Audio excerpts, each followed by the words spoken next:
Coming up on Citrus TV News Live at 6, Syracuse men's basketball coach Jim Boeheim was involved in a fatal accident last night. Find out what Syracuse police and Boeheim himself are saying about the death on Highway 690. In the infrastructure project all of Central New York is waiting on, our own Taylor Lang will be live at Fowler High School, where the last town hall meeting on Interstate 81 will be held tonight. And in California, teachers and others protested in the streets. Find out why on Citrus TV News, which starts right now. Now, Citrus TV News Live at 6 starts with breaking news. ESPN's College Game Day is canceling its scheduled pregame show at Syracuse versus Duke on Saturday. ESPN will instead broadcast from its studios in Connecticut. I'm Gilat Melamed. The event was supposed to take place on Jim Boeheim Court on Saturday. Our Citrus TV reporter Matthew Wieselthier is at the Carrier Dome to break down what happened last night. Matt? Well, Gilat, certainly a lot has changed in 24 hours. About 24 hours ago, that Jim Boeheim was celebrating a win against Louisville. That was pretty crazy. A great resume victory for Syracuse, but now things are a lot different. It all started at about 10:30 last night. Jim Boeheim, he went to dinner with his wife and a couple of friends, and he later left alone in a car by himself. The accident, though, that we're talking about, it occurred on I-690 East on his way home. A few minutes before the crash involving Boeheim, 51-year-old Jorge Jimenez was in a vehicle that may have hit ice and then crashed into the guard railing of the highway. The car eventually stopped in the middle lane of the highway, and Jimenez and the other passengers got out and started walking to the nearest exit on that highway. Boeheim was driving at about just after 11:20 in that area when he approached the car and tried to quickly get out of the way of the vehicle. Police are saying that due to road conditions, Boeheim couldn't get complete control of his vehicle and swerved out, striking Jimenez and knocking him unconscious. Jimenez was brought to Upstate Hospital, where he was later pronounced dead. This morning, around 9:20 a.m., sources close to Boeheim started reporting this news, and just after 9:50, the Syracuse Police Department released a statement detailing the events. At around 11:30, Syracuse Athletic Director John Wildhack released a statement saying that the entire community is saddened by the loss and that Boeheim is in contact and fully cooperating with local authorities. About 30 minutes later, Jim Boeheim released a statement saying that he was heartbroken by the events and will not be providing any more comment at this time out of respect to those involved. Just over an hour ago, Wildhack released another statement saying that Boeheim did not attend or participate in practice today, but he did meet with the team afterwards. Syracuse Police Chief Kenton Buckner spoke just a little while ago about the situation. Mr. Boeheim did exactly what we would expect him to do. He stopped. He attempted to render aid. I believe at some point that he even attempted to stop other cars that were coming over that crest from hitting the vehicle that was still there in the roadway. So he did exactly what we would ask him to do. He was cooperative during our investigation both last night and today. And Boeheim, he submitted to an Alco Sensor test. He blew a .00 BAC. The police were all saying at press conference he does not drink alcohol, but in a statement given out to CBS 5's Michael Benny, Jimenez's stepson told him that Jimenez, he was trying to help out his friend and his friend's wife in the crash, get out of the car, and that's when he was struck by Boeheim's car. And after that, the rest is what has happened, and we'll be giving you more updates as we find them out. Be sure to be tuning in on Twitter at Citrus TV News. For Citrus TV News, I'm Matthew Wieselthier. Thank you, Matthew. Need to learn something new? Non-credit online courses are in the works, created by Syracuse University and 2U Incorporated. The initiative will launch at least 10 new courses. Each class lasts from 6 to 8 weeks, and faculty members are chosen to develop the courses. Finish a course, you receive a certificate, not credit. First course is planned for this fall. The Winter Carnival continued today with a warm welcome in the cold weather. Today's chili cook-off had several flavors to choose from, even containing vegetarian options. The carnival also held a competition for the best flavored chili. The Winter Carnival is a Syracuse tradition dating back to the 30s. The last events are happening tomorrow and Saturday. Now, Gilat, it was pretty windy today. I gotta be honest, some of that chili smell was coming towards me, but sadly, I wasn't able to have any. I know, the temperature wasn't that bad, but the winds were really strong. I wonder if they're going to continue into the evening. Citrus TV weather reporter Adam Sperling is here to let us know. Thankfully, the winds are going to be dying down a little bit tonight. Right now, outside it's about 34 degrees, and we are going to be seeing temperatures along with those winds dropping a little bit. So what does this mean for tomorrow? Let's take a look. It's going to be just more of the same. It's going to be about 35 degrees as our high, still dry, low winds, and Still clouds. Taking a look at our Syracuse University traffic report, we are seeing a lot of traffic on US 11, not at all on I-81, and closer to campus, if you see Waverly Avenue down here, we are seeing a lot of traffic, and on Irving Avenue, not too much. Now, in my full weather forecast, I'll be telling you my prediction for the weather at the Duke game. Zach, Gilat, back to you. Thanks, Adam. Syracuse is the third biggest sanctuary city for refugees in the United States. Our reporter Lilia Wood found out why so many refugees find Syracuse to be the best place for support. No, you don't really need to worry about any other kind of word for that. You just say. For refugees, moving to the United States comes with a lot of obstacles, the biggest being the language barrier. So where do you go to learn? But the struggles to adjust cannot all be solved in an ESL class. Haji Adan experienced hurdles after fleeing from the Somali Civil War and seeking asylum in the United States in 2006. That's what happened. So we left our beautiful village of Jabi. I still remember, when I was young, playing in that big field, actually going to the farm with no stress and everything else. Adan is the executive director of RISE, a nonprofit organization that promotes self-sufficiency through employment and educational programs, as well as after-school initiatives for refugees in Onondaga County. Yeah, we asked them, can you tell us what was the benefit? This woman had to constantly ask her father with uncontrollable diabetes to drive her to work because she couldn't. My father, who was relieved, and we were able to start only focusing on how to better my father's health. The largest population of their clients are from Somalia, like Zigwa Azman. Here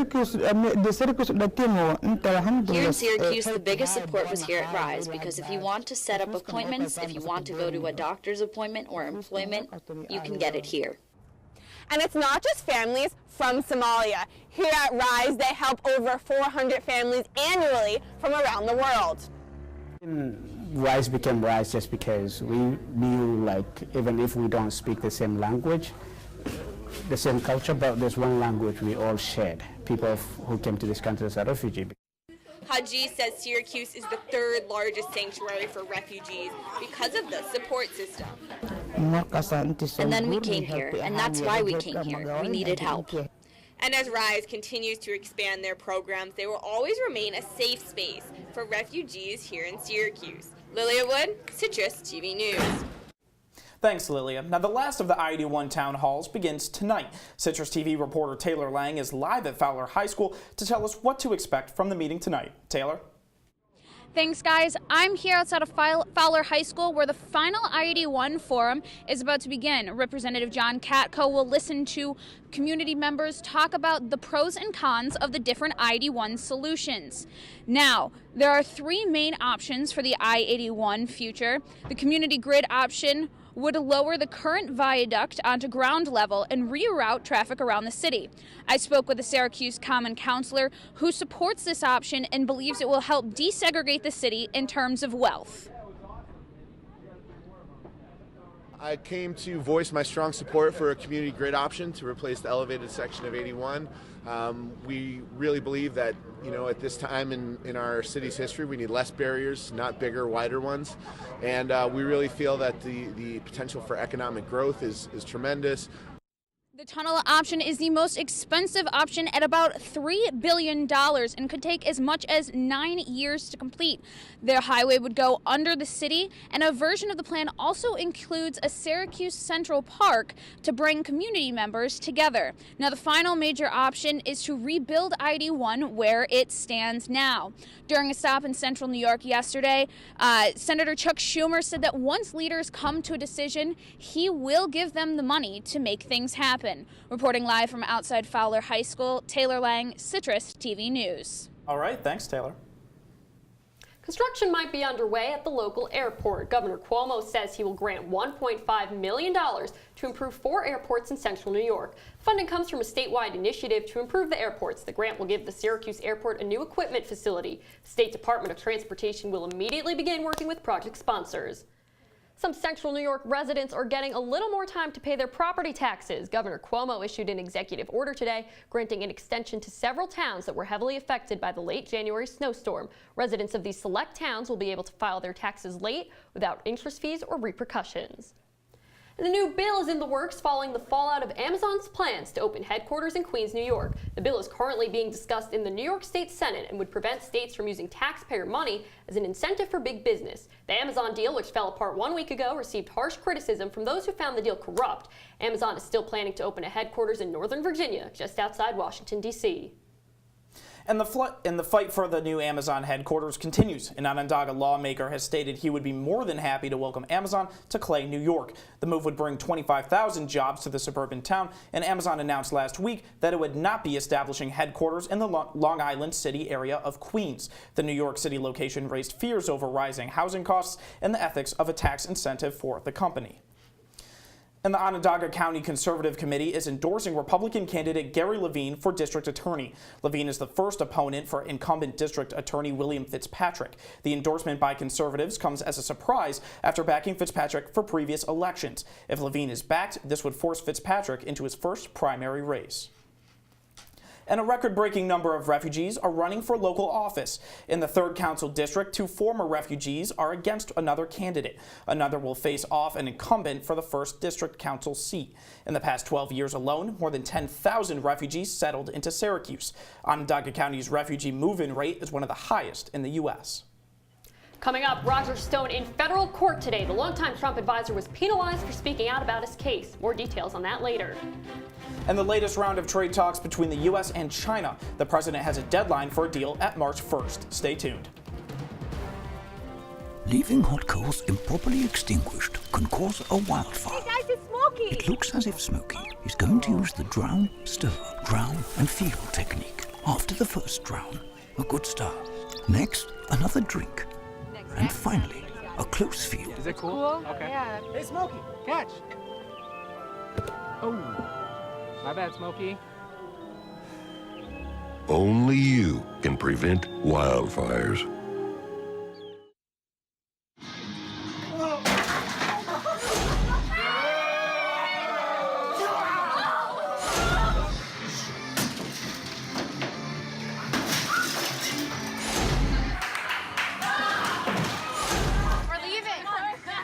Most party fouls are pretty dumb. But if you decide to drink and drive underage, you could lose your license and your freedom. Underage drinking and driving. The ultimate party foul.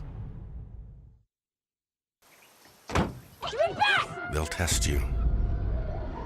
Try to break your will.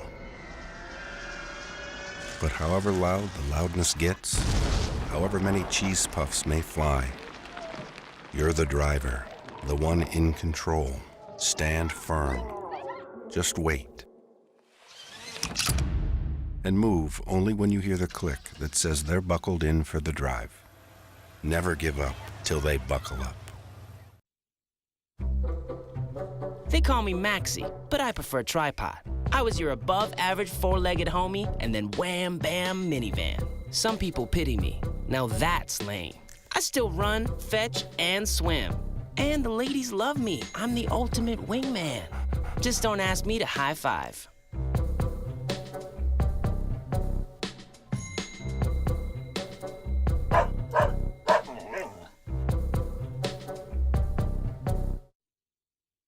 If you see news happening on campus, in Syracuse, or across the nation, call the CitrusTV Newsroom, 315-443-1177, or tweet at CitrusTV News, your campus news leader. Welcome back. Political strategist Roger Stone appears in federal court today to explain controversial social media posts. A federal judge issued a gag order preventing Stone from speaking about his case after he insulted the judge on Instagram. Stone later apologized, claiming a volunteer posted the photo. The judge wants to meet with Stone to discuss if the post violates Stone's gag order. If it does, he may face additional charges. And dozens of school teachers, nurses, and counselors protested in the streets of Oakland, California this morning. The protest marks the first day of a strike for higher pay, smaller classes, and more student support. Oakland officials and the teachers union will meet Friday morning to try and resolve the dispute. Empire actor Jussie Smollett has been charged with disorderly conduct for filing a false police report. Smollett entered court today for a bond hearing. The Chicago police superintendent says Smollett paid $3,500 to two Nigerian brothers to stage the attack. The brothers are no longer considered suspects and are cooperating with police. Detectives are expected to present evidence today, but Smollett's attorney says he denies the charges. TNT also announced today that they are dropping Smollett's episode of the hip-hop roast battle, Drop the Mic, following the charges.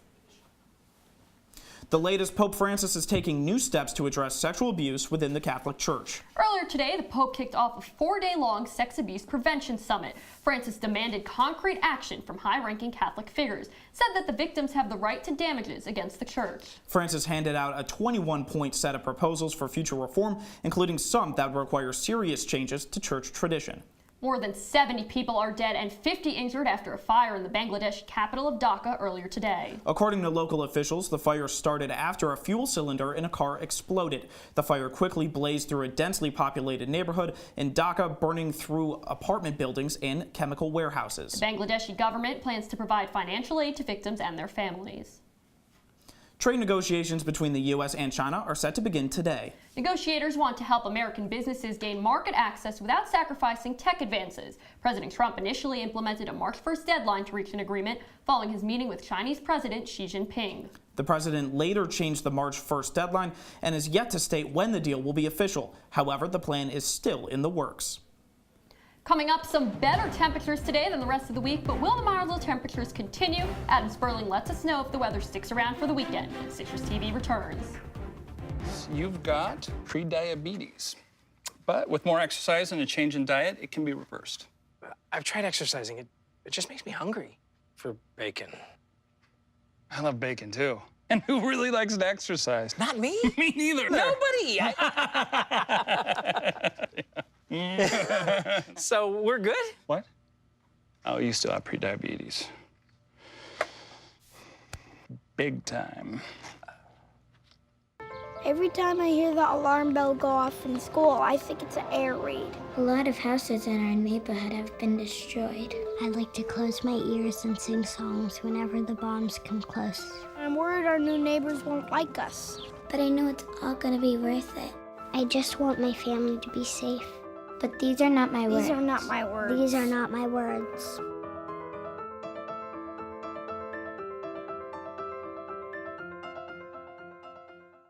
Here's your check.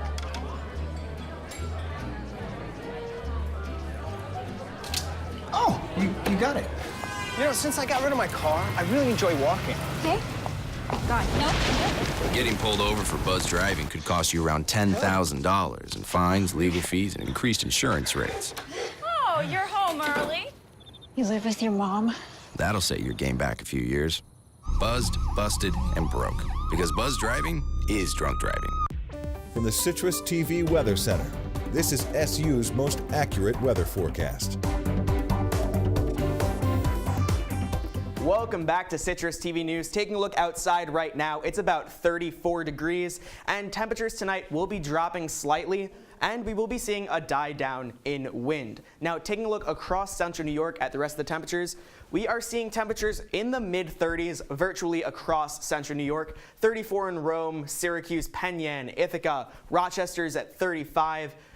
Elmira is our highest at 37, and interestingly enough, if you looked at this about 2 hours ago, temperatures were about 6 to 10 degrees higher across the state.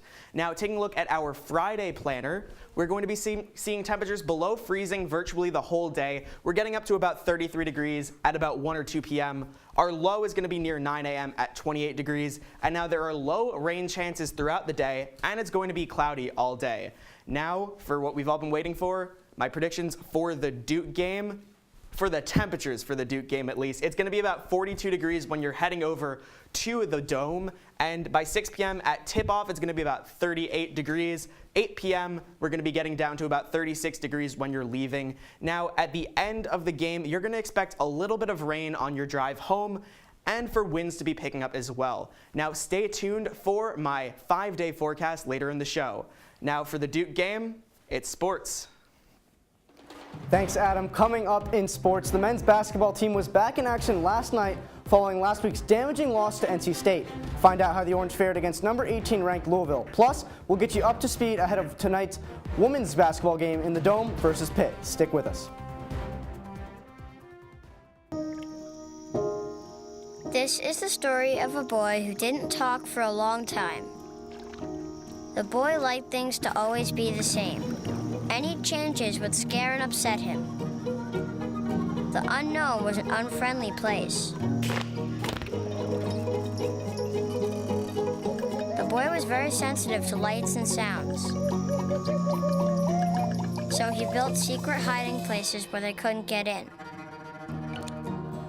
The boy didn't like looking people in the eye. He wasn't trying to be mean, it just made him feel uncomfortable. Sometimes he would flap his arms again and again. One day, I found out I have something called autism. My family got me help. Slowly, I found my voice and learned all the ways I could live with it better. Early intervention can make a lifetime of difference. Learn the signs at autismspeaks.org. Here we go. We're gonna go out there in the rain. You're gonna get wet. All right, here we go.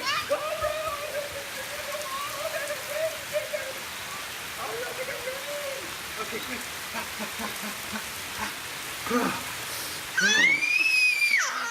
Oh yeah, yes. So much fun. Mwah. Yeah, we're getting so wet.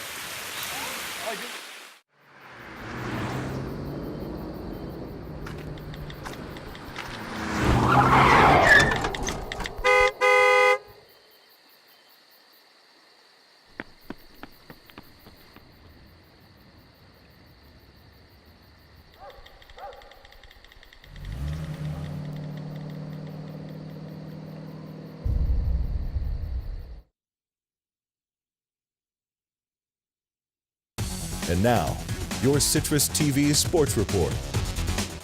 Welcome back to Citrus TV News Live at 6. I'm Luke McGrath. We start with breaking news regarding College Game Day and Jim Boeheim's car accident. Syracuse Athletic Director John Wildhack has released the following statement. We respect ESPN's decision to originate College Game Day from Bristol this weekend and appreciate their concern for our community during this difficult time. Citrus TV News will continue to update you on the situation as more information becomes available. Now, with a daunting schedule remaining in ACC play for the men's basketball team, last night's matchup against 18th ranked Louisville carried a little extra meaning as the Orange looked to boost their tournament resume. Let's take a look at how SU fared after a full week of rest. Starting off in the Carrier Dome, SU getting warmed up, and it was a slow start for both teams. Elijah Hughes misses a three here, but Buddy Boeheim gets the rebound and finds Tyus Battle for the score. SU, before that bucket, had only shot 2 of 11. They led 14-10 after that. Then O'Shea Brissett gets to the rack, off the glass and in. He was dominant all night. He finished with 16 points and 8 rebounds, and then SU really started to get going here as Tyus Battle finds O'Shea Brissett. He led all scorers with 18 points, gives a little bit of a strum on the air guitar to get the fans going. And then for icing on the cake, Tyus Battle drives and then finds Buddy Boeheim, some call him Buddy Bullseye, for the three. He had 14 points and tied a career high in three-pointers made with 4 as SU cruises to a 69-49 victory. And after the game, Tyus Battle said, in a game where he didn't do so well, shot just 4 of 11. It was nice to take down a quality opponent with all other scorers stepping up. I mean, it's really helpful. I didn't play the best game offensively. But my teammates stepped it up. Elijah hit some big shots. O'Shea played great tonight. Buddy played great. And when we're playing like that, I don't have to have amazing games to beat very good teams like Louisville. Now, ahead of Saturday's Syracuse-Duke matchup, the Student Association is handing out 500 free student tickets today at the Carrier Dome. We're joined live now by Citrus TV reporter Olivia Conti, who is in the Dome for tonight's women's basketball game against Pitt. But Olivia, first, we need to know what the scene was like outside and inside the Dome as all those students waited hours to get a free ticket. Well, Luke, just about an hour ago, hundreds and hundreds of SU students were lined up right outside the Dome waiting to get a ticket for this weekend's men's basketball game against Duke. Now, there were so many people in line that they actually had to cut the line off and gave out more tickets than initially planned. Over 500 tickets were given out to students for free before this women's game tonight. To the Carrier Dome. Now the women's competition tonight is a Pitt team that sits in last place and 1-12 in the ACC. What can we expect to see from the Orange in what appears to be a favorable matchup?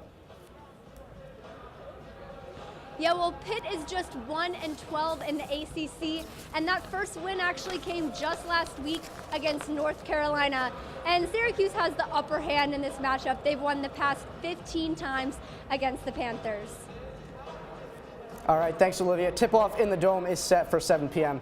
Now, guys, Zion Williamson just got diagnosed with a grade 1 right knee sprain. He's listed as day-to-day. A lot of crazy news today in the world of college basketball. Yeah, so we all saw during that game last night against UNC that his foot went through his shoe, resulting in that knee sprain. Do you think he plays on Saturday against Syracuse? Yeah, it's a tough one to say. I'm going to conservatively say no. I don't think they're going to rush him back. But what a tough look for college basketball, and specifically Nike, on the biggest stage, the biggest game of the year, arguably. His 30-some seconds into the game, his right shoe explodes, his left shoe, hurting his right knee. Just a horrible look all around, but it's good to see that it's just a minor issue. But that being said, I don't think they push him back for Saturday. Luke, looking at Saturday as well, given the news coming out today about Jim Boeheim and what's been going on with this crash investigation, if he weren't to coach on Saturday's game, who would be stepping up? So that's a good question. Originally, I would probably go with Adrian Autry, but it was reported today that Coach Mack did lead the drills today in team practice, as Boeheim was not present for practice today. So it's going to be one of those two for sure. Which one it'll be specifically is at the moment unclear. So certainly a lot of variables in this game, but overall, assuming things play out the way they're supposed to, who do you expect to win in this game? Well, it's interesting. I think Duke is going to be pretty motivated to come back and avenge that loss that they had on their home court earlier this year at Cameron Indoor. That being said, if Zion's maybe not going to play, I think it'll be a pretty close game. I'm going to go Syracuse taking this one 76-74. All right. Thanks for joining us, Luke. You got it. We'll be right back.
Fancy pants peanut butter?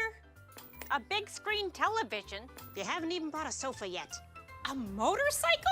When your father finds out, he's gonna flip his shoes with 2 buckles? What do you even need 2 buckles for? Mr. Big Shot, buying whiskey shots for everybody in the bar. From the looks of it, I'd say nobody even remembers. Feed the pig.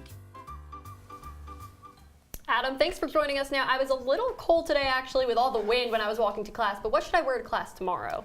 Ooh, tomorrow, I'm going to say it's going to be a little bit cooler, so you can break out that winter jacket if you have a kind of light one. Let's take a look at the rest of the week, though, at our 5-day forecast. Now, tomorrow, our high is going to be 35, our low is going to be 18. Saturday, you can see for the 3rd day in a row, it's just going to be cloudy for that Duke game, high of 43, low of 35. Sunday, we're going to get up to 50. Monday, all the way back down to 29. All right, thanks for joining us, Adam. Now that's all the time we have for you tonight. Be sure to follow Citrus TV on Facebook, Twitter, and Instagram for more. I'm Zach Lang. I'm Gilat Melamed. Thanks for watching and have a great night, Syracuse.